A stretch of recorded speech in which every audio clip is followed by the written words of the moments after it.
제 밴드나 카페도 있는데 밴드에도 제가 자료 계속 올려드립니다. 매일 필요하시면 가입하시면 되겠고요. 자, 공인중개사법 이제 1교시 때는 전체적인 내용을 좀 말씀드렸고요. 2교시 때는 공인중개사법 제 맡은 과목과 관련되는 걸 좀 말씀드리도록 하겠습니다. 지금 제가 맡은 과목이 공인중개사 법령이 있고요. 그 다음에 이게 지금 부동산 거래 신고에 관한 법률이 있고 중개 실무 세 가지 파트로 나누어집니다. 자, 그럼 다시 공인중개사 법령 부분을 보면은 이제 다음 주에 총칙을 할 겁니다. 총칙. 총칙이라는 거는 민법에도 총칙이라는 게 나옵니다. 총체적인 규칙 이 뜻입니다. 총칙이 있고요. 본문이 있고 그 다음에 보칙, 보충적 규칙이 있고 그 다음에 부칙, 부수적인 규칙이 있습니다. 부칙은 시험에 거의 안 나옵니다. 부수적인 규칙이니까. 근데 총칙이 총체적인 규칙이기 때문에 가장 어렵습니다. 총칙 부분이. 모든 과목 중에서 관념적인 거니까. 그래서 총칙이 이제 다음 주에 할 게 중요한 게 용의 정의, 중개대상물, 요게 총칙입니다. 목적, 이 세 가지가 총칙이 되겠습니다. 그래서 총칙에서 보통 평균 2문제 정도 출제됩니다. 그 다음에 두 번째는 제2장이 공인중개사 제도입니다. 공인중개사 제도. 이제 여러분들이 자기 취득하는 거 좀 전에 말씀드렸던 거 60점 이상이면 합격이다 이런 내용들 공인중개사 제도와 관련되는 거. 그래서 공인중개사 제도와 관련되는 건 출제 안 될 때도 있습니다. 왜냐하면 다 알고 왔잖아요. 시험은 60점 이상이면 합격이다. 아까 응시수수료 접수 마감일 다음 날부터 7일 이내 접수 취소하면 60% 돌려준다 이런 거 예를 들면 또 자격증은 1월 이내에 교부한다 이런 내용들이 있습니다. 그 자격 취득과 관련된 내용이 한 문제 정도 출제되고요. 평균적으로. 자, 자격증은 시도지사한테 받는다고 했습니다. 주민등록상 주소지 시도지사 명의로 자격증을 교부받고요. 그 다음에 자격증 받고 나서 이제 개업 등록 절차라는 거는 이게 개업 절차입니다. 개업 공인중개사를 등록을 한 자라고 합니다. 용어 정의가 보면은 등록을 한 자를 개업공개사라고 합니다. 자격증만 취득했다고 다 끝나는 게 아니라 또 개업하려면 등록을 해야 된다고요. 자격 취득은 시도지사한테 자격을 취득해가지고 개업은 시장, 군수, 구청장한테 등록을 해야 됩니다. 인허가를 받아야 되는데 인가, 허가, 등록, 신고 이런 게 있는데 우리 중개사법은 공인중개사는 등록을 합니다. 등록. 모든 전문 자격사들 다 등록합니다. 변호사, 의사, 약사, 변리사, 한의사 다 등록합니다. 아마 병원에도 가보면 등록증이 있을 거예요. 자세히 보시면. 그 등록이라는 것은 행정청에 비치되어 있는 공적인 장부에 기재하는 것을 등록이라고 합니다. 우리 오늘 내드린 프린트는 거기 이제 2번에 등록 신청 서류, 3번 등록 기준, 등록이라는 말이 나오잖아요. 2번, 3번에. 그 3번 등록 기준 이게 중요한데요. 네, 나중에 그건 보시면 되고 지금 암기할 필요 없다고 했습니다. 그 등록하는 절차입니다. 자격 취득해가지고. 즉, 개업하는 절차가 되겠죠? 그 개업하는 절차 시험에 뭐 지금 처음부터 이걸 하면 힘들긴 한데 그러면 일단 한번 개업 절차를 보면 개업하려면 가장 먼저 등록 절차를 보면 가장 먼저 자격을 취득해야 됩니다. 개업하려면 자격증을 따야 됩니다. 자격증 따지 않고는 개업할 수 있는 방법이 없습니다. 개인의 경우. 만약에 자격증 취득하지 않고 개업할 수 있는 방법이 있다면 굳이 자격증 취득할 필요 없겠죠. 만약에 돈 주고 살 수 있다면 안 됩니다. 무조건 자격을 취득해야 됩니다. 자격 취득했다고 또 바로 개업할 수 있는 게 아니라 실무 교육을 받아야 됩니다. 실무 교육. 교육도 받아야 되고요. 그 다음에 사무소를 확보해야 됩니다. 건축물 내장에 기재되어 있는 사무소 확보해야 됩니다. 아파트에서는 개업 못합니다. 질문 많이 해요. 나 인터넷으로만 할 건데 그냥 집에서 개업하겠다. 안 된다고요? 반드시 건축법상 사무실 용도로 적합한 사무소를 확보해야 됩니다. 이렇게 한 후에 이제 등록관청에 등록을 신청합니다. 등록관청에 등록을 신청하는데 등록관청이 시군구입니다. 시장, 군수, 구청장한테 등록 신청을 하면은, 개업하겠다고 신청을 하면은 등록, 처분 및 통지를 해 줍니다. 등록, 처분, 통지를 해 줍니다. 7일 이내에. 왜 7일이 걸리냐 하면은 심사하는 데 걸리는 시간입니다. 앞에서 제가 자격취득은 교도소 복역 중인 사람, 교도소 안에 있는 분도 시험 볼 수 있다고 했죠? 파산 선고받은 자, 신용불량자 다 시험 볼 수 있다고 했습니다. 근데 개업하려면 교도소에 출소하고 3년 지나야 개업할 수 있습니다. 그래서 교도소에서 출소하고 3년 지났는지 이런 거 확인하는 데 걸리는 시간이 7일 이내입니다. 7일 이내에 등록, 처분 및 통지를 해주고, 등록, 처분, 통지를 받으면은 이제 등록증을 교부받아야 되고, 이 등록증을 교부받아서 사무소 보기신 곳에 게시하고 업무를 개시해야 됩니다. 여러분, 이 자격증 따가지고 사무소 차리는 절차라고 이게 등록 절차입니다. 이런 등록 절차 중에서 이제 그 우리 암기 프린트 내드린 거 오늘 그 3번에 보면 등록 기준 이런 게 있어요. 그런 게 시험에 나올 확률이 이제 90% 넘는데 지금 오늘 그걸 다 할 수는 없고요. 일단 이런 게 개업 절차, 등록 절차가 되겠습니다. 자, 그 다음에 이제 중개 업무. 중개 업무가 뭐가 있느냐 하면은 등록을 하고 나면 등록할 수 없는 결격 사유가 있고요. 그 다음에 그냥 제목만 간략하게 말씀드리면 사무소, 중개 사무소를 2개, 3개, 여러 개 차릴 수 있는 게 아니라 사무소 하나밖에 못 차립니다. 만약 사무소 10개 만들 수 있다고 하면 자격증 하나 따가지고 사무소 10개 만들면 다른 9개는 다른 사람한테 빌려주는 결과가 되잖아요. 그래서 사무소는 하나밖에 안 됩니다. 원칙적으로. 다만 법인인 경우, 법인은 회사를 법인이라고 하죠. 회사. 법인인 경우에는 분사무소, 즉 지사, 지점을 둘 수 있습니다. 법인만. 이런 사무소에 대해서 나오고요. 그 다음에 고용인, 직원에 대해서 나옵니다. 고용인. 고용인이 직원입니다. 직원. 아까 말했죠. 직원 고용도 지금 현재는 숫자 제한이 없습니다. 무한대로 고용할 수 있습니다. 앞으로 보조원은 제한하려고 하고 있습니다. 그 직원을 이게 공법, 사법 이런 말을 했는데요. 사법이면 그냥 개인과 개인 간의 관계니까 알아서 하면 됩니다. 근데 지금 우리 공인중개사법도 99%가 공법입니다. 여기에 있는 거는 중개, 계약, 이 계약 빼고는 다 공법입니다. 요거 하나만 사법입니다. 계약. 계약이라는 거는 우리 계약하는 거는 집 10억에 집 팔래, 살래 해가지고 서로 합의가 돼야 팔고 사고 하잖아요. 합의 안 되면 나 11억 안 주면 못 팔겠다 하면 끝이죠.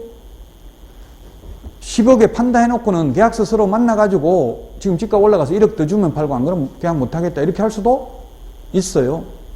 자기들 마음이라고요. 사법은 개인 마음입니다. 근데 우리는 이게 지금 공법입니다. 중개 계약 빼고는 나머지는 공법이기 때문에 직원 고용도 그냥 마음대로 고용해가지고 일 시키면 되는 게 아니라 고용하면 고용했다고 신고해야 됩니다. 업무 개시하기 전에 미리 고용했다고 신고해야 되고요.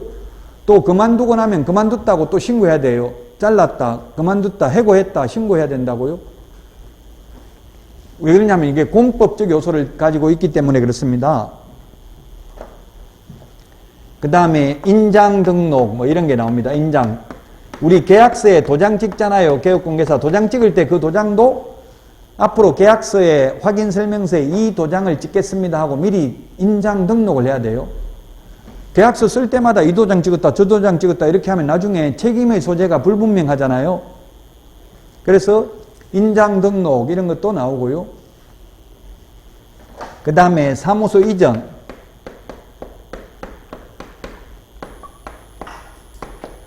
사무소 이전하면 우리 주민등록 전입신고하는 것처럼 사무소 이전 신고해야 돼요.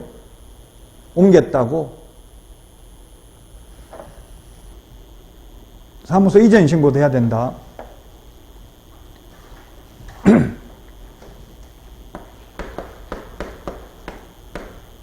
그 다음에 우리 광고하는 거.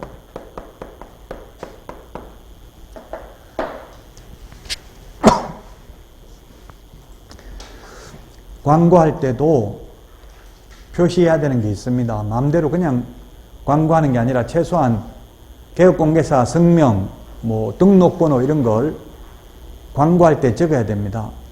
보통 광고할 때 옛날에는 보면 어떻게 많이 했냐면은 임대문의 이렇게만 적어가지고 핸드폰 번호만 많이 적었어요. 임대문의 해가지고 핸드폰 번호만 많이 적었는데 그렇게 하면 안 되고 명시해야 될 사항이 있다고요. 핸드폰 번호만 적으면 안 되고 성명, 사무소 명칭, 사무소 소재지, 연락처, 등록번호 이런 거 5개를 명시해야 됩니다. 오늘 내드린 암기 프린트 거기는 43번에 보면 있어요. 43번 밑에 보면 43번 맨 밑에 보니까 있죠? 찾았습니까? 이런 걸 적어야 된다는 얘기입니다. 광고할 때 그냥 마음대로 광고하면 안 되고요. 그 간판 달 때도 간판에 최소한 성명, 대표자, 간판 실명제이기 때문에 간판에 이름은 적어야 됩니다. 우리 중개사무소 지나다니다 보면 간판에 이름 다 적혀져 있죠? 성명 의무적으로 적어야 됩니다. 이 공법적 요소가 있기 때문에 성명도 의무적으로 적도록 하고 있다. 이런 게 중개 업무입니다. 중개 업무 할 때 그냥 마음대로 자유롭게 하는 게 아니라 공법적 요소가 있기 때문에 정부의 통제를 받아야 된다고요. 자, 그 다음에 중개 업무 이게 사실상 가장 중요하죠. 공인중개사법에서는 또 뭐 예를 들면 금지행위 하면 안 되는 게 있습니다. 금지행위. 지금 금지행위는 오늘 내드린 프린트에는 11번에 있습니다. 하면 안 되는 행위가 금지행위 9가지가 있습니다. 이런 게 중요합니다. 시험에 반드시 나오는 부분이거든요. 예를 들면 개업공개사는 그 1번에 뭐라고 돼 있습니까? 매매를 업으로 하는 거 안 된다고 돼 있죠. 11번에. 매매를 업으로 하는 게 안 된다 이렇게 하니까 질문하시더라고요. 그러면 임대중개, 임대차 중개만 해야 되고 전월세 중개만 해야 되고 매매 중개는 하면 안 됩니까? 이렇게 묻던데 그게 아니고 매매 중개를 업으로 하는 건 가능하죠. 남 소개를 업으로 하는 건 중개라는 건 소개하는 거잖아요. 소개를 업으로 하는 거는 가능한데 남 소개는 안 시키고 좋은 물건 현업에서는 그걸 찍어 돌린다 이런 말을 많이 하더라고요. 좋은 물건 있으면 자기가 직접 샀다 팔았다 이런 것만 하면 매매를 업으로 하면 안 된다고 중개를 업으로 해야 되지. 매매를 업으로 하게 되면 그 거래 상대방이 불측의 피해를 입을 수 있다는 이야기예요. 개업공개사가 정보를 많이 알고 있잖아요. 그럼 싼 물건만 샀다가 비싸게 팔고 이렇게 하면 그 거래 상대방이 피해를 입으니까 매매를 업으로 하는 건 안 되고 중개를 업으로 하는 것만 가능하다고. 중개업, 소개하는 게 업이 되어야 한다고요. 그게 9가지가 있습니다. 지금 그 8번, 7번, 8번, 9번 맨 마지막에 있는 거 이런 게 11번에 이런 게 신설됐는데 예를 들면 옛날에 없었는데 보통 보면 용인 같은 데 가면 그런 게 많이 있는데 아파트 단지에서 우리도 뭐 7억 밑으로 내놓지 말자 예를 들면 이런 거 담합하는 거. 그리고 특정 개업공개사 저 행복부동산 중개 저기는 내놓지 말자 저기는 우리 말 안 들으니까 이렇게 해서 분유회나 입주자 대표회나 아니면 입주자 커뮤니티 이런 데서 담합을 많이 하죠.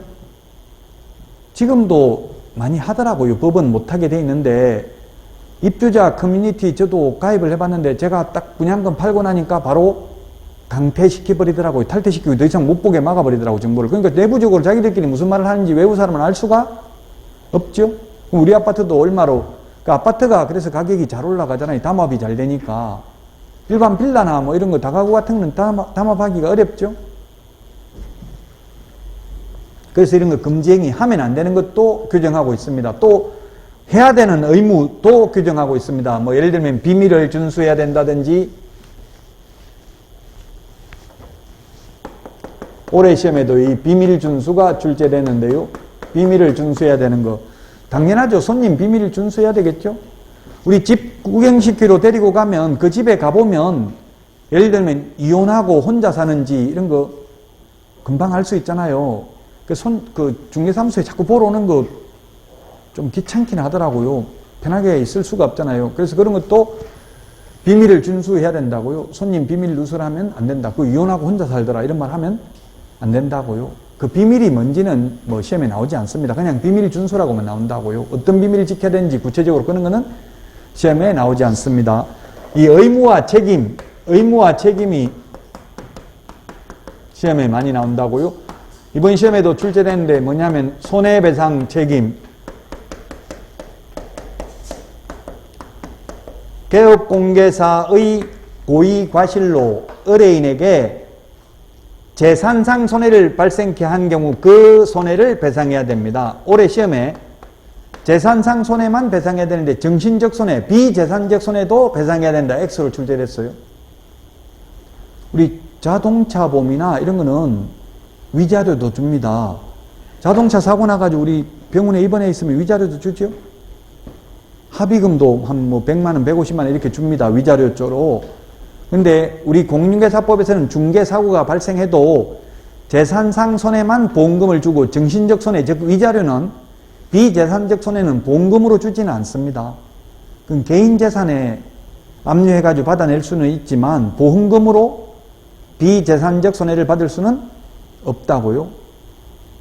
보험금이나 공제금으로. 아까 우리 이 손해배상하기 위해서 최소한 보증보험이나 공제, 공탁 가입해야 된다고 돼 있잖아요.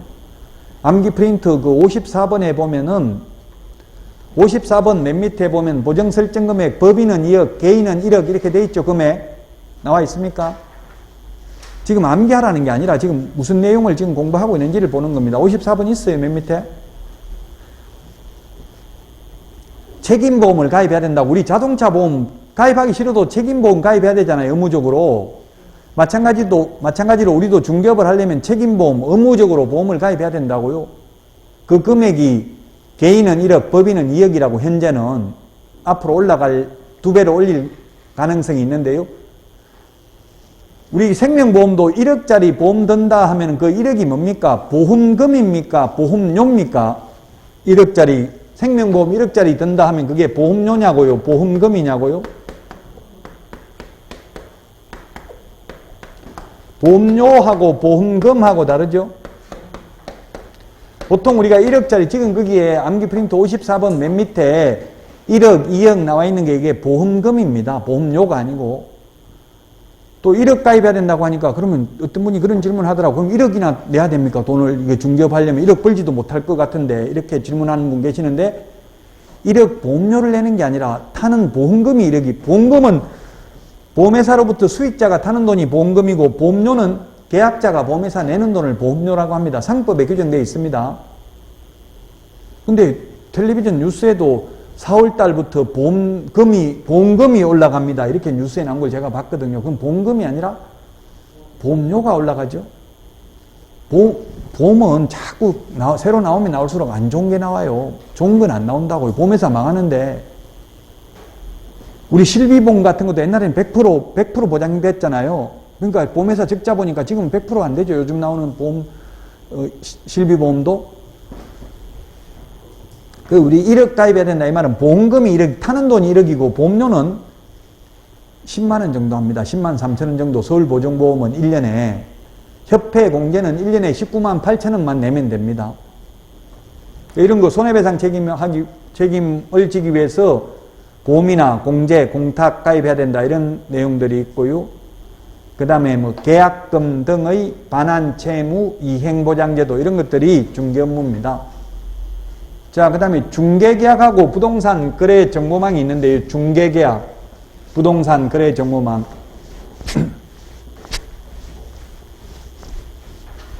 여기 중개계약, 부동산 거래 정보망이 있는데요. 저기서도 시험에 반드시 출제됩니다. 중개계약이라는 게 뭐냐 하면 지금도 제가 인터넷 같은 데 보다 보면 중개계약하고 거래계약을 많은 분들이 지금도 헷갈려 합니다. 파는 사람을 매도인, 사는 사람을 매수인이라고 합니다. 우리 매매라고 할 때 매매를 한자로 적으면 팔매자, 이게 선비사자가 있으면 팔매자입니다. 민법은 한자를 알면 민법 공부하기가 쉽습니다. 이게 살매자입니다. 매매라는 것은 팔고 사고가 매매라고요. 그럼 매도인은 파는 사람, 매수인은 사는 사람이죠. 개업공개사가 이 두 사람을 소개한다고요. 그러면 이게 1번, 2번 이게 중개계약입니다. 우리 집 10억에 좀 팔아주세요. 그러면 개업공개사가 예, 팔아주겠습니다. 안 하고 싫어요. 당신 같은 사람 재수 없어. 절대 못 팔아줍니다. 하면 공인중개사법 위반이다 아니다? 못 팔아 싫어요. 난 당신 거는 절대 못 팔아줍니다. 해도 위반 아닙니다. 아까 이 계약이라는 것은 사법적 요소라고 했잖아요. 계약. 이게 중개계약이라고요. 중개계약. 이게 중개계약이고 1번, 2번이 중개계약 또는 중개의뢰 계약이고요. 중개가 완성되어서 거래 당사자 간에 맺는 계약을 거래계약이라고 합니다. 중개계약, 계약이 성립되려면 청약과 승낙의 의사표시가 합치되어야 성립하는 거라고요. 다른 중개업소 가서 알아보세요 해도 처벌받지 않습니다. 공인중개사법 위반이 아닙니다. 그냥 다른 데가 알아보라 이런 말 안 해도 돼요. 아니 나는 중개하기 싫습니다. 계약하기 싫습니다 하면 끝이라고요. 이것만 사법적 요소라고요. 나머지는 사무소 옮겨놓고 신고하기 싫습니다 하면 처벌받는다고요. 그건 공법적 요소니까. 사법이니까 이거는 계약에 의해서 거부해도 됩니다. 이게 중개계약입니다. 지금 우리나라 중개계약은 여러 개업공개사한테 경쟁적으로 중개를 의뢰해서 이 중에서 가장 먼저 거래계약을 성사시키는 개업공개사에게만 중개보수를 지급하고 있습니다. 현실적으로.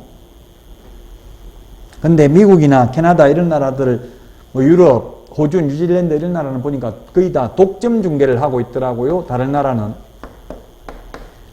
독점권을 한 사람에게만 독점권을 부여하는 게 독점 중개입니다. 그럼 무조건 이 독점 중개 계약을 맺은 개업공개사에게 중개보수를 지급해야 되는 게 독점 중개 계약입니다. 근데 우리나라는 독점 중개는 없고요. 우리나라는 전속 중개라는 게 있습니다. 전속 중개 계약. 연예인들이 매니지먼트사에 전속이 되어 있잖아요. BTS는 빅히트 엔터테인먼트에 전속이 되어 있죠. 전적으로 속해 있다. 이게 전속입니다. 그 전속 중개계약이 우리나라에 있는데 현실적으로, 이론적으로는 시험에 나오지만 현실적으로는 거의 없습니다. 현실적으로는 여러 군데 다 내놓는다고요. 집 팔려면 집 근처에 있는 부동산 다 내놓죠. 뭐 아파트면 아파트 단지 안에 보통 보면 중개사무소가 3개 이상은 있잖아요. 웬만한 단지는. 지금 우리나라 중개업소가 11만 개가 있습니다. 11만 개. 자격증 취득한 사람은 47만 명이고요. 11만 개면 지금 슈퍼마켓이나 편의점보다 더 많아요. 훨씬 더. 우리 중개사무소가.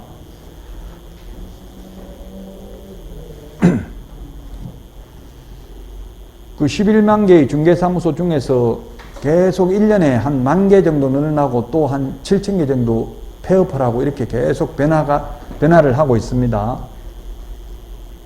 그 여기저기 다 팔아달라고 내놓는다고. 그래서 저 같은 경우는 그렇더라고. 아파트 안에 3개 중개사무소 있으면 3군데 다 들어가려면 좀 민망하잖아요. 바로 옆에 또 가려면. 그래서 그냥 전화번호만 적어가지고 와가지고 집에서 전화해가지고 내놓고 이렇게 도 해봤어요. 여러 군데 다 내놓는다고요. 이게 우리나라의 좀 문제점이에요. 여러 군데 다 내놨다 보니까 개업공개사들끼리 서로 같은 동료들끼리 뒤통수 치는 경우가 많아요. 현실적으로 보면. 속여야 되고 내가 먼저 조금이라도 싸게 만약에 똑같은 가격보다 내가 더 싸게 의뢰받으면 훨씬 더 손님 받기 쉽잖아요. 가장 현업을 해보니까 어려운 게 같은 동료들끼리 서로 속이고 이런 게 가장 힘들어요. 근데 독점이나 전속을 해버리면 속일 필요도 없잖아요. 무조건 이 독점 매전 개업공개사를 통하지 않고는 그래 할 수 없겠죠? 우리는 오직 성자 독식입니다. 계약 성사시킨 사람만 중개보수 다 받고 나머지는 한 푼도 못 받죠? 그래서 국가인권위원회에서도 이걸 좀 바꾸라고 권고했어요. 지금 국가인권위원회나 권익위원회에서도 이 내놓으려면은 일정 금액을 예를 들면 한 건 매물 내놓을 때 뭐 10,000원이든 20,000원이든 30,000원이든 미리 내놓고 나중에 계약 성사되면 그 금액 빼고 나머지만 보수를 주고 이런 걸 검토해라. 돈 한 푼 안 주고 무조건 내놓기만 하다 보니까 여러 군데 내놓으니까 너무나 개업공개사들이 과당 경쟁을 하게 되고 서로 속이고 이런 일이 발생한다는 이야기입니다.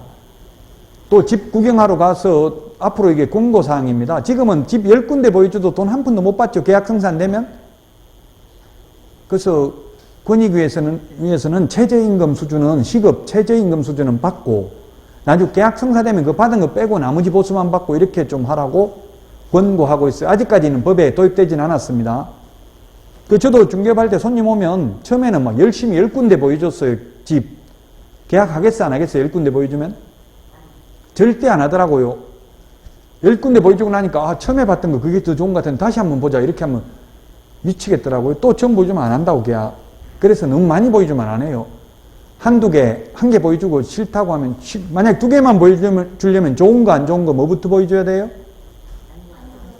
안 좋은 거 보여주고, 그 좋은 거 이거는, 다른 분 계약할 사람 있는데, 아직 말은 안 했는데, 특별히 사장님한테만 보여주는데, 이거 지금 할 사람 자꾸 전화오고 해서, 이거 봤다고 하면 안 됩니다. 다른 데서 이거, 뭐 이런 식으로 해서, 그게 약간 속이는 거잖아요. 어떻게 보면. 근데 진실만 다 해가지고는 계약이 안 되더라고, 현실이. 이게 전속이 아니고 여기저기 다 내놨기 때문에, 긴박감을 조성해가지고, 홈쇼핑 보고 있으면 막 전화소리 울리더라고요, 보면. 어디 전화 받는 것처럼 전화소리 울리죠? 지금 막 주문 폭주하고 있습니다. 이렇게 계약을 하지. 그냥 천천히 해도 됩니다. 이렇게 안 하잖아요. 이제 마감 임박했습니다. 보면 사이즈 뭐 안 좋은 거 이런 거는 벌써 다 끝나고 없더라고, 홈쇼핑도 보면. 중개업도 마찬가지거든요. 그렇게 마케팅이에요, 실제로 보면. 그게 이제 어렵죠. 나중에 협업에 나가면. 어쨌든 우리나라는 이렇게 일반 중개계약 여기저기 다 내놓는다고요. 그 외국은 독점이나 전속 중개고, 지금 우리나라도 이제 프롭테크 중개법인들이 많이 들어왔습니다. 프라퍼티하고 테크놀로지 기술을 결합한 중개법인이 지금 뭐 집토스나 이런 거 많이 들어왔는데요. 우리나라도 지금 반값 중개 수수료 이렇게 해가지고 막 선전을 많이 하고 있어요. 근데 웃기는 건 우리나라는 보니까 지금 매도인한테, 한 사람한테만 받는데 매도인, 매수인 누구한테만 받을까요? 우리나라에서. 지금 집토스하고 이런 게 한 3개 정도 프롭테크 기업들이 들어와 있거든요. 중개보수 반값 할인 이렇게 해가지고 승전하는 업체들이. 그럼 매도인한테, 매수인한테 둘 중에 한 명한테만 받는다면 누구한테 받겠냐고요? 예, 우리나라에서는 지금 매수인한테만 받더라고. 지금 중개법인 선전하는 게 임차인한테만. 근데 외국의 선진국은 유럽, 미국, 캐나다, 호주, 뉴질랜드 이런 나라는 전부 다 매도인한테만 받아요. 제가 봐도 매도인한테 받는 게 맞아요, 사실. 매도인은 남겨먹고 파니까 중개보수 내면 되는데, 사는 사람은 있는 돈 없는 돈 다 끌어모아가지고 사는데, 그게 또 중개보수를 매수인이나 임차인한테 받는 게 좀 불합리한데, 우리나라 어쨌든 지금 선전하는 그 플랫폼 기업들이 매수인한테만 받고 있더라고요. 외국은 매도인한테만 받더라. 그 외국은 우리나라보다 중개보수가 훨씬 더, 미국 같은 데는 4%에서 8% 정도 합니다. 주별로. 미국이나 캐나다 이런 나라는 주별로 다 별도의 법이 적용되죠. 별도의 나라니까. 미 합중국이잖아요. USA, United States of America 합중국이니까 50개 주가 주마다 법이 다 다릅니다. 우리나라는 어쨌든 우리나라는 법적으로는 쌍방으로부터 각각 받을 수 있죠. 양쪽에 다 받을 수 있어요. 매도인, 매수인한테.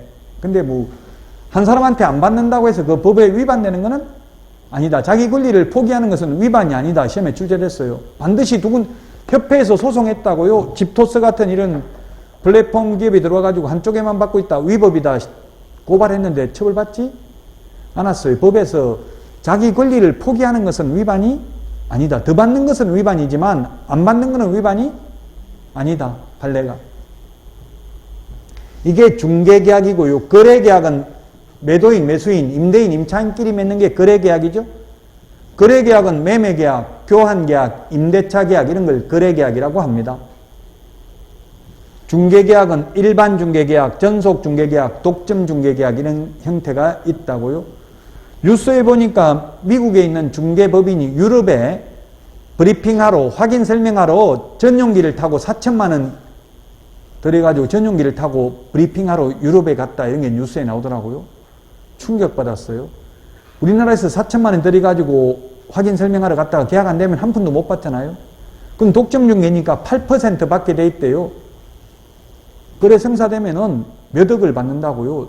무조건. 그러니까 확인 설명하러 유럽까지 간다고 미국에 뭐 4천억인가 이렇더라고. 4천억짜리 대저택을 갖다가 8% 받으면 엄청나게 많잖아요. 중개보수가. 그러니까 가능한 거예요. 미리 돈 그만큼 쓸 수 있는 거예요. 우리나라도 앞으로는 이제 이 환경이 급변할 가능성이 많습니다. 지금은 이제 젊은 분들이 많이 진입하고 있고 인터넷을 결합해서 그런 프롭테크 기업들이 많이 성장을 하고 있습니다. 자, 그 다음에 부동산 거래 정보망이라는 게 뭐냐면 지금 정보망도 우리나라에 들어온 지 얼마 안 됐지만 지금 굉장히 활성화되어 있습니다. 정보망.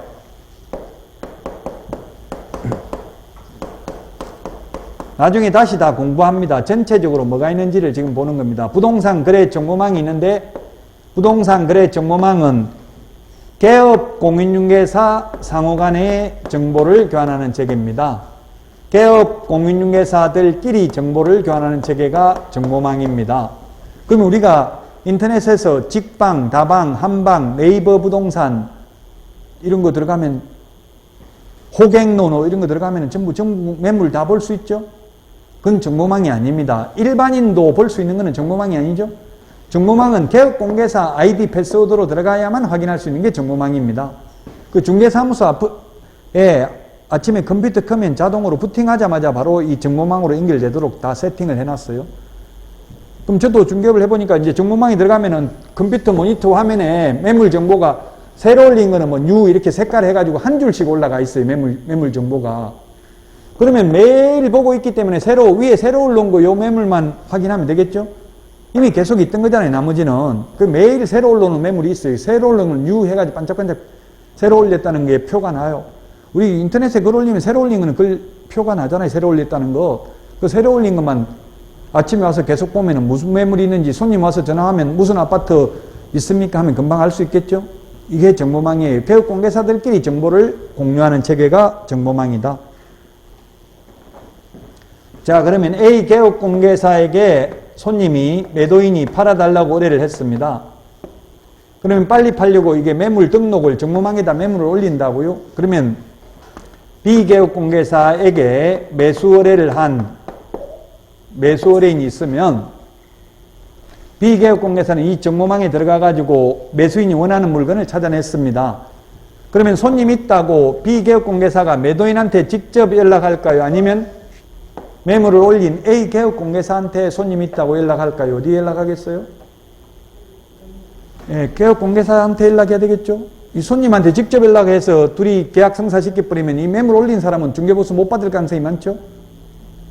이 사람이 또 양쪽 다 중개보수 받아 챙길 가능성이 많아요. 근데 이게 연락하려고 해도 현실적으로는 연락할 수가 없어요. 연락처는 공개를 못하게 돼 있어요. 전화번호 같은 거는. 직접 연락할까봐. 그럼 매물 올린 사람 중개보수를 못 받으니까 그렇죠? 저는 이미 2000년도에 그 호주 시드니에서 충격을 받았는데 우리나라는 그때 보면 어떻게 되어 있냐면 전부 다 그 중개사무소 유리창에 보면 금매, 올수리, 즉시 입주 가능, 전망굿, 로얄청 이렇게 많이 적어놨었잖아요. 옛날 조그맣게 이렇게 A4 용지로 많이 적어서 해놨었죠. 요즘은 거의 안 하죠. 그런 거. 요즘도 하나요? 그러는데 호주는 가보니까 아예 컴퓨터 모니터 화면에 그 매물 정보가 나와 있더라고요. 그리고 주인 전화번호까지 다 적혀져 있어요. 주인 전화번호 적혀 있는 걸 충격받았다고요. 우리나라는 이 금매 해가지고 돼 있는 거 적혀져 있는 것만 보고 어느 집인지 찾아갈 수 있어요? 없어요? 못 찾아가잖아요. 로얄청, 전망굿, 올수리, 즉시 입주 가능 이런 것만 적어놨다고요. 뜬구름 잡는 것만. 근데 거기는 주인 전화번호까지 다 공개되어 있더라고요. 그 주인 전화번호까지 공개되어 있는 걸 충격받았는데 가능한 게 호주 같은 데는 주인 전화번호까지 공개할 수 있는 게 독점 중개니까 무조건 직접 전화해가지고 손님들끼리 거래해도 독점을 맺은 개업공개사에게 중개보수를 지급해야 된다고요. 근데 우리나라는 그렇지 않다고요. 먼저 계약한 사람한테만 주니까 전화번호 공개 못한다는 이야기예요. 이제 A 개업공개사한테 연락하고 A 개업공개사가 다시 매도인한테 팔 건지 물어보고 판다고 하면 거래계약이 성사되고 거래계약이 성사되면 이 정보사업자 거래정보망을 운영하는 사람한테 연락해가지고 매물 삭제를 해야 됩니다. 지금 현업에서 블로그 같은데 매물 올려놓은 걸 지금 국토부에서 단속하고 있더라고요. 이미 거래가 성사되고 없는데도 매물 올려놓으면 허위 매물 올렸다고 500만 원 이하가 들여부고 하고 있어요.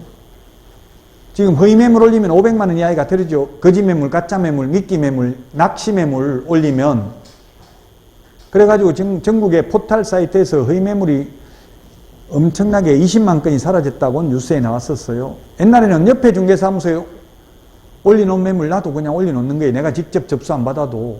그 손님 오면 어떻게 하면 돼? 그 옆에 중개업소에 전화해가지고 공동중개 하자고 하면 해요, 안 해요? 하잖아요. 공동중개하면 중개보수 한쪽밖에 못 받죠? 공동중개 해야 돼요? 안 해야 돼요? 돈 많이 벌리면 공동중개를 많이 해야 됩니까? 단독중개를 많이 해야 됩니까? 단독중개는 혼자서 매도인, 매수인을 다 연결시키는 걸 단독중개를 하고요. 공동중개는 이런 거는 공동중개죠. A 개업공개사, B 개업공개사 둘이 개입되어 있는 거잖아요. 그러면 현실적으로 중개보수는 A는 매도 의뢰인한테 받고 B는 매수 의뢰인한테 받고 이렇게 많이 하거든요. 법에는 공동중개를 하면 중개보수는 반드시 매도인한테 받고 이 반드시 매수인한테 받아야 된다 이런 법은 없어요. 제가 빌딩 매매를 해봤는데 빌딩 매매를 해가지고 50억짜리를 했는데 50억짜리 하면은 옛날에는 매도인이 더 돈을 보통 매도인이 많이 줬어요.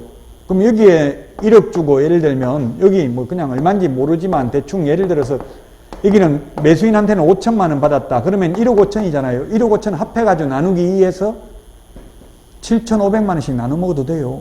법에 어떻게 나누라는 방식을 규정하고 있지 않다고요. 공동중개 했을 경우. 그냥 중개보수를 쌍방으로부터 각각 받는다는 말밖에 없어요. 각각 받는데 2명이면 2명이 각각 받아버리면 이 사람은 의뢰인들은 2번씩 내야 되잖아요. 그건 아니죠. 한 번씩만 내게 되고요. 그 돈 많이 벌려면 단독 중개에서 현업에서는 양타 친다고 하거든. 양쪽에 다 받는다고 해서 공동중개를 단타, 반타, 쪽 했다 이런 말도 하더라고. 쪽 한 건 했다. 쪽 한 건 했다 이 말은 한쪽밖에 중개보수 못 받는다. 공동중개 했다는 이야기예요. 그럼 돈 많이 벌려면 공동중개를 활성화시켜야 된다. 단독중개를 활성화시켜야 된다. 답은?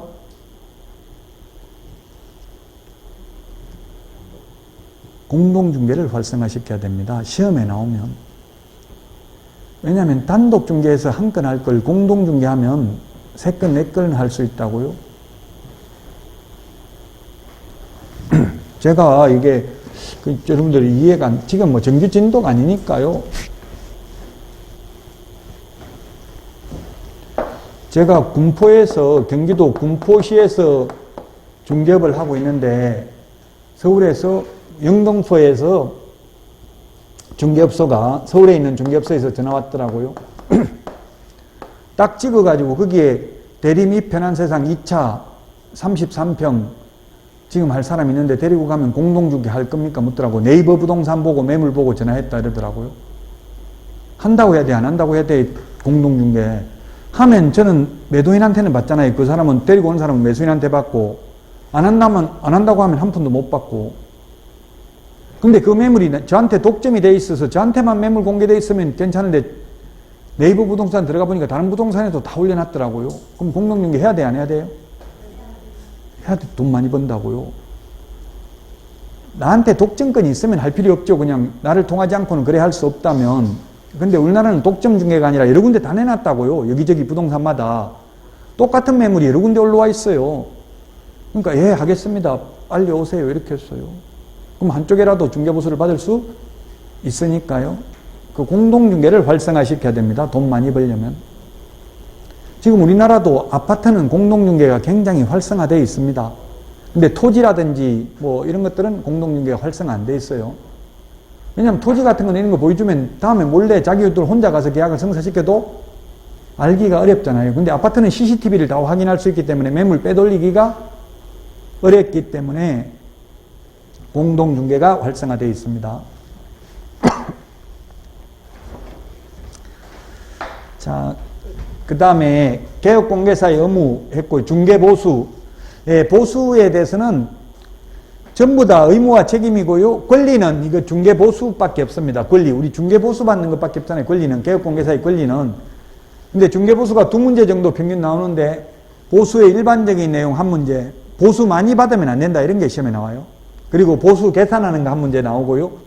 그 다음에 우리 지금 내드린 프린트에 보면 53번에 보면 교육제도가 박스 안에 5개 교육이 있어요. 교육. 연수교육, 실무교육, 직무교육, 거래사고 예방교육, 매수신청대리 실무교육, 요 5개 교육제도에 대해서 한 문제 시험에 출제되고요. 업무위탁, 포상금제도 올해 시험에 2문제 나왔어요. 포상금. 공인중개사법상 포상금이 있고 부동산거래 신고 등에 관한 법률에 포상금 제도가 있어요. 파파라치 제도. 미국에서는 우리나라 보고 미국 신문에 한국은 조직적으로 스파이를 양성하는 국가다 이렇게 뉴스에 나왔어요. 즉 파파라치 제도, 이 포상금 제도를 두고 한 이야기예요. 우리 쓰레기 몰래 버리는 거 이런 거 신고해도 포상금 받죠?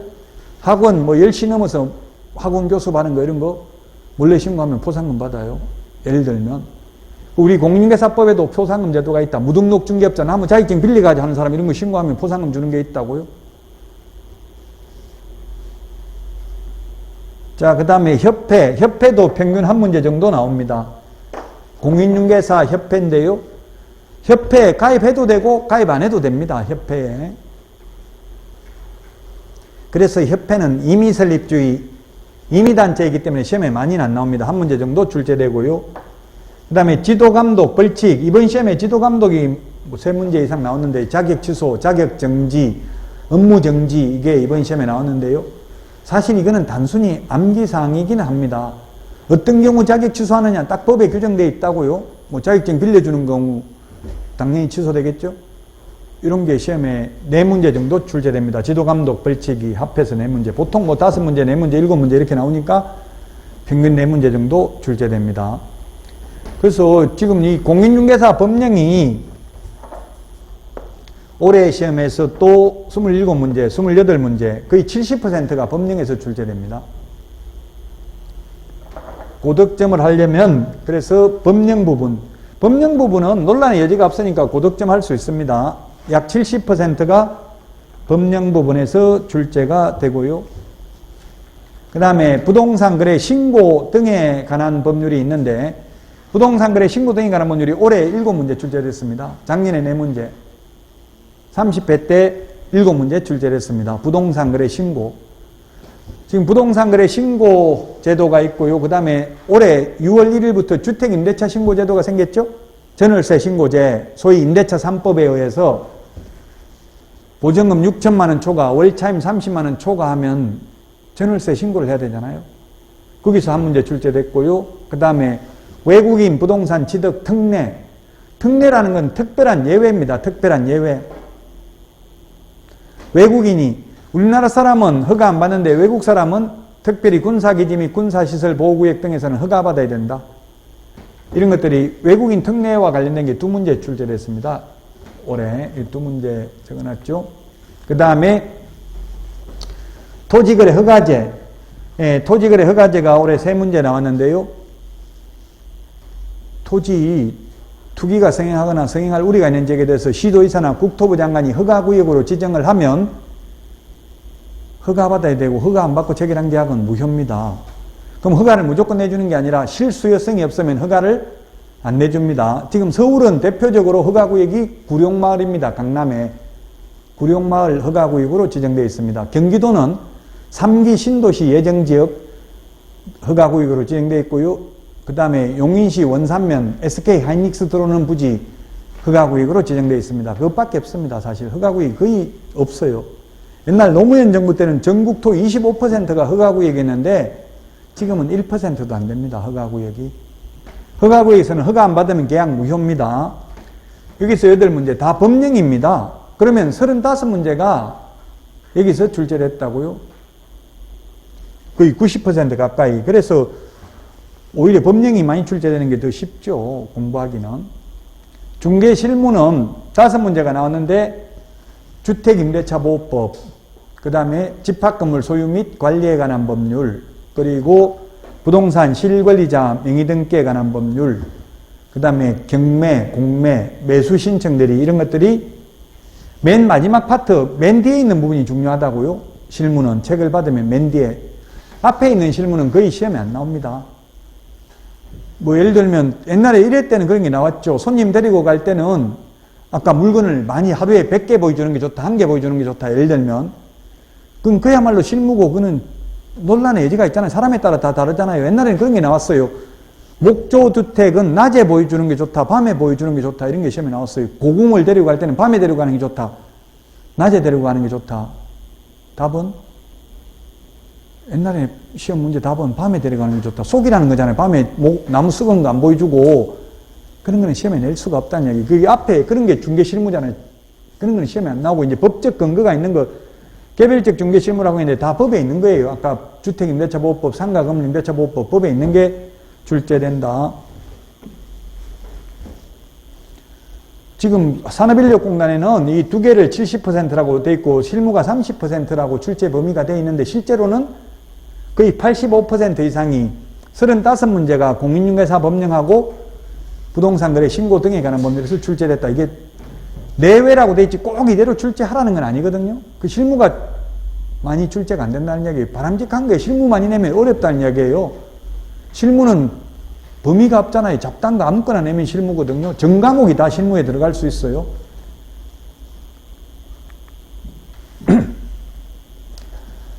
이번 시험이 이게 출제 범위입니다. 옳은 게 21문제가 출제됐고요. 틀린 게 19문제인데 이때까지 33번 시험을 봤는데 총 토탈을 하면 틀린 게 70%가 나왔습니다. 오지선다행은 틀린 거 찾는 게 더 쉽습니다. 옳은 거보다. 근데 이번에 좀 어렵죠. 옳은 게 21문제 더 많았기 때문에. 아까도 말씀드렸지만 가장 이번 시험에서 어려웠던 과목이 무엇입니까? 제가 설문조사했는데 400명이 답변했는데 공시세법이 가장 어려웠고요. 두 번째가 중개실무. 이게 지금 제가 맡은 과목이 어려웠다고 답변을 했어요. 왜 어려웠냐? 박스형 문제가 16문제나 나왔어. 박스 안에서 고르는 게. 박스형 문제가 뭐 어떤 거냐 하면 예를 들면 박스형 문제 틀린 것은 옳은 것은 해가지고 기역, 니은, 디귿 이번에 200개 지문이 나와야 되는데 원래 한 177개 지문이 나왔어요. 왜냐면 이게 3개짜리 지문이 많았어요. 다음 3개 또는 4개 많으면 5개를 이렇게 박스해 놓고 다음 중 옳은 것은 해가지고 1번 기역 뭐 이런 식으로 나온다는 이야기예요. 2번 니은 3번 디귿 4번 기역 니은 예를 들면 이런 식으로 이런 박스형 문제가 16문제나 출제됐다고요. 박스형 문제가 더 어렵게 내려면 박스 중에서 옳은 것은 몇 개인가 하면 더 어렵겠죠? 옳은 것은 틀린 것은 몇 개인가 하면 더 어려운데 그렇게 몇 개인가는 안 나왔지만 이렇게 기역 니은 이런 식으로 나오면 정확하게 모르면 풀기가 어렵다는 이야기. 5개 중에서 하나 고르면 1개만 정확하게 알면 풀 수 있잖아요. 근데 이거는 박스형 문제가 16문제니까 무려 40%나 박스형 문제로 출제됐다. 보통 작년까지만 해도 박스형 문제가 10문제 안팎에 출제됐거든요. 12문제 많으면 이랬는데 올해 특이하게 박스형 문제가 16문제나 나왔기 때문에 어렵다. 그리고 저도 강의 안 했던 문제인데요. 서식에 기재하는 거 이런 게 한 문제씩 나와요. 거래정보사업자 지정신청서에 기재해야 될 사항은 이런 게 100점은 못 받도록 문제를 출제합니다. 요즘은.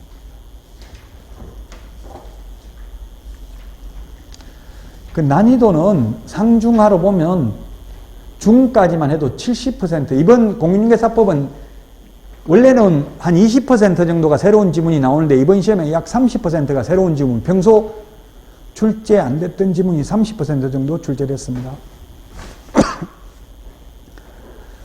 그러니까 당연히 어렵게 생각할 수 있겠죠. 30%가 나오니까.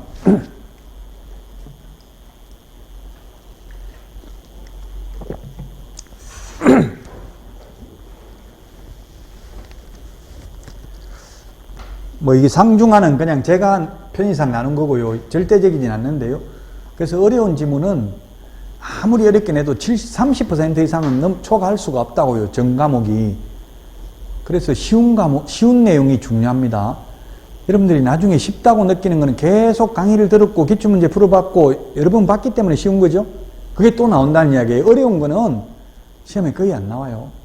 아까 서식 같은 거는 딱 처음으로 나온 거예요. 이번에 거래정보사업자 지정신청서 그런 거 10년에 한 번 나오는 거 이런 건 안 해도 된다고요. 쉬운 게 중요한 거다. 쉬운 것만 해도 충분히 70점은 받는다. 아무리 어려운 과목이라도 그 쉬운 거 위주로 하시라고요.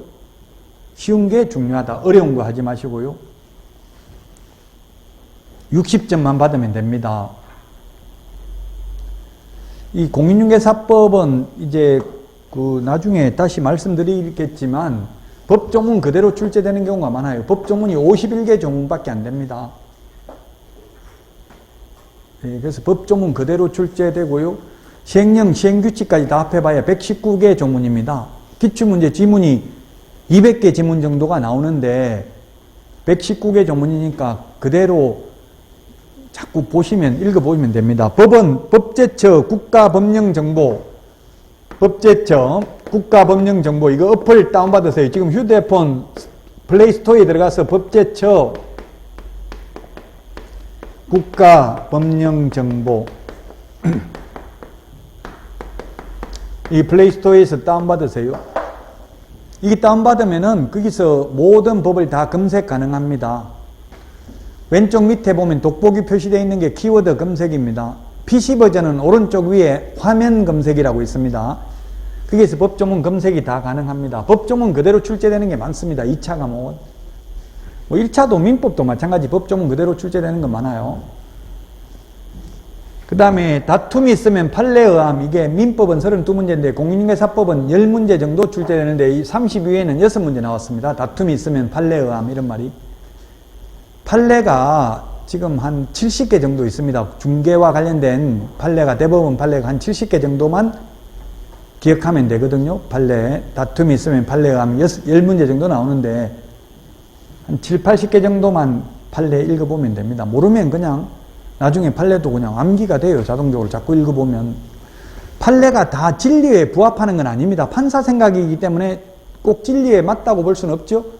따라서 시대 상황이 바뀌면 판례도 변경되잖아요. 자, 그 다음에 가장 중요한 게 이제 출제됐던 게 계속 반복해서 출제됩니다. 똑같이는 안 나옵니다. 조금씩 응용해가지고 나온다고요. 똑같은 내용이.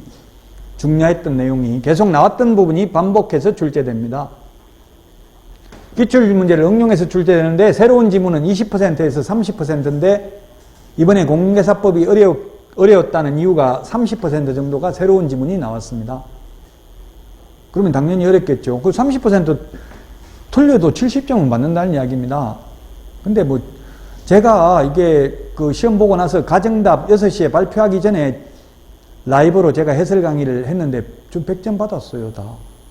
그러니까 논란의 여지는 물론 있는 게 있는데 한 4문제 정도 제가 이의신청할 수 있는 문제를 알려드리긴 했습니다만은 상대적으로 풀면 객관적인 상대적으로 풀면 되거든요. 절대 근데 이제 뭐 이의신청을 하라고 알려드리긴 했지만 어쨌든 제가 볼 때는 크게 문제되지는 않았습니다. 그 다른 분들을 그 강의한 거 보니까 몇 개씩 저하고 답이 틀리더라고요. 이제 가정답 발표하기 전에 미리 강의를 하다 보니까 굉장히 위험해가지고 강사들이 미리 강의를 잘 안 하려고 합니다. 가정답 발표하기 전에 했다가 나중에 가정답하고 다 다르면 문제가 생기잖아요. 저는 4시 20분에 시험 보고 나오자마자 바로 라이브로 그 제 유튜브 채널에서 해설 강의를 했어요. 근데 뭐 가정답하고 100% 일치했다고요. 다른 게 하나도 없었어요. 여러분들 지금 뭐 확인해봐도 다 올라가 있으니까. 그 기출문제 나왔던 게 계속 반복해서 출제된다. 자, 그 다음에 그 페이스 관리라고 적었는데요. 이게 뭐냐면 스케줄 관리를 해야 돼요. 스케줄 관리. 아까 말했지만 공부할 시간이 하루에 5시간이냐 6시간이냐 이렇게 정했으면 루틴을 정해야 돼. 딱 하던 대로 계속 해야 된다고요.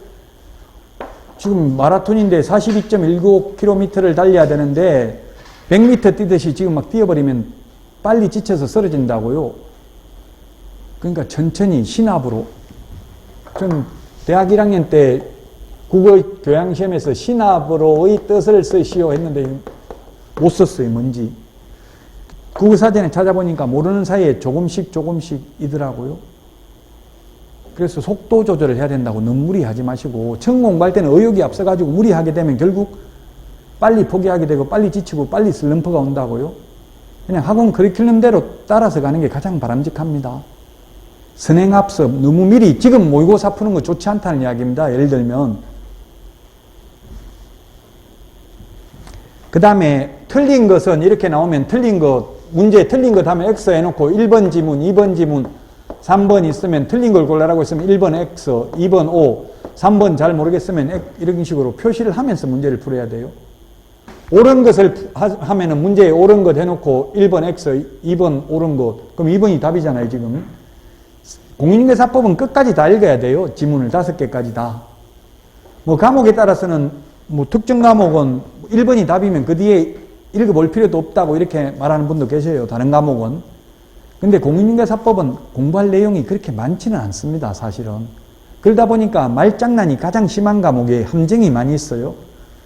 그래서 공인중개사법 시험 모의고사 보면 웃으면서 다 잘 풀어요. 거의 100점 받은 것처럼 해요. 근데 나중에 채점해 보면 다 틀렸어요. 대충 알면 대충 다 틀린다고요. 아마 충격받을 거예요. 말장난이 엄청나게 심해가지고 다 맞은 것 같은데 나중에 보면 다 틀려 있다고요. 그래서 끝까지 지문 다 읽어야 됩니다. 모르는 문제는 찍어야 되는데 찍는 것도 이제 패턴이 있다고요. 뭐 절대로, 항상, 반드시, 어떠한 경우에도 이런 말 나오면 90%가 X입니다. X. 왜? 예외 없는 규칙은 없다. 이런 법명은 있어요. 다 예외가 있어요. 민법에도 다만 예외가 있다고요. 이런 극단적인 단서가 나오면 X라고 하면 돼요. 무조건 100% X는 아닙니다. 맞는 경우도 있어요. 예를 들면 시험 지문에 그런 게 잘 나와요. 개업공개사 등은 그 업무상 알게 된 비밀을 어떠한 경우에도 누설하 해서는 아니 된다. 올까요? X일까요? 그냥 안 배웠는데 어떠한 경우에도 이런 말 들어갔는데 X입니다. 이 법 및 다른 법률에 규정이 있으면 누설해도 됩니다. 예를 들면 민형사소송법상 재판에 증인으로 출석해 놓고 말하라고 하는데 비밀이라서 말 못하겠습니다 하면 위증죄로 처벌받아요. 그래서 어떠한 경우에도 이런 말 들어가면 거의 X라고, 이런 거는.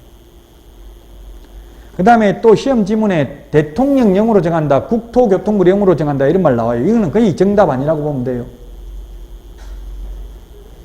대통령령으로 정하는지 우리 법률, 대통령령, 국토교통부령 세 가지로 있거든요. 세 가지로 나눠지는데 그게 다 대통령령에 있는지 국토부령에 있는지 저도 다 몰라요. 그거는. 강사도 다 모르는 거는 그건 시험 정답이 아니다. 그냥 5개 구색을 맞추기 위해서 대통령령으로 정한다 이런 게 5개 중에 하나 섞여 있어도 그건 답으로 하지 말라고요. 다른 걸 답을 체크해야 된다는 이야기입니다. 그 처음 보는 지문은 정답 아닙니다. 처음 보는 지문은 정답이 아니라고요. 이때까지 1년 동안 공부했는데 처음 보는 지문이 나왔다고, 생전 태어나서 처음 보는 지문, 그런 거는 정답이 아니라고 보면 돼요. 나머지 봤던 내용에서 정답이 있는지를 찾아보시는 게 좋습니다. 나중에 이제 수업 들으면 다 찍는 것도 다 알려드립니다. 어떻게 정답을 찍는지. 여러분들이 지금 정말 오늘 시작하신 게 굉장히 중요합니다. 이게 부동산에 관심을 가지는 게 이게 마약이더라고요. 한번 관심을 가지면 합격할 때까지 끊을 수가 없어요. 다시는 시험 보고 나서 어떤 분들은 전부 다 책 불태웠다 하더라고. 다시는 이제 공부 안 한다. 그래 놓고 이거 마약처럼 또 생각이 나서 또 공부하게 되더라고요. 어쨌든 이렇게 부동산에 대해서 여러분들이 관심을 가진 것, 처음 시작한 게 위대한 발을 내딛었습니다. 여러분들은 이제 합격하는 길만 남았습니다. 끝까지 학원 믿고 대한민국에 뭐 다 100% 내 마음에 드는 학원, 내 마음에 드는 강사 100% 다 맞지는 않을 수 있습니다. 1년 동안만 그 선생님들, 강의하는 분들 다 사랑하는 마음을 가지시면 공부 잘 됩니다. 미워하면 하는 말마다 얄미워가지고 그냥 듣기도 싫어요. 짜증나고. 그냥 사랑하는 마음으로 보면 아무리 실수를 해도 이쁘게 보인다고요. 그 1년간 영원히 같이 살자고 하면 여러분들 못하겠죠. 근데 1년간만 합격할 때까지만 서로 사랑하는 마음으로 했으면 좋겠습니다. 시작하는 방법은 그만 말하고 이제 행동하는 것이다. 이런 말이 있는데요. 이제 저나 여러분 다 행동으로 보여줍시다. 오늘 여기까지 하고요. 다음 주에 이제 정규 강의에서 찾아뵙도록 하겠습니다. 수고하셨습니다.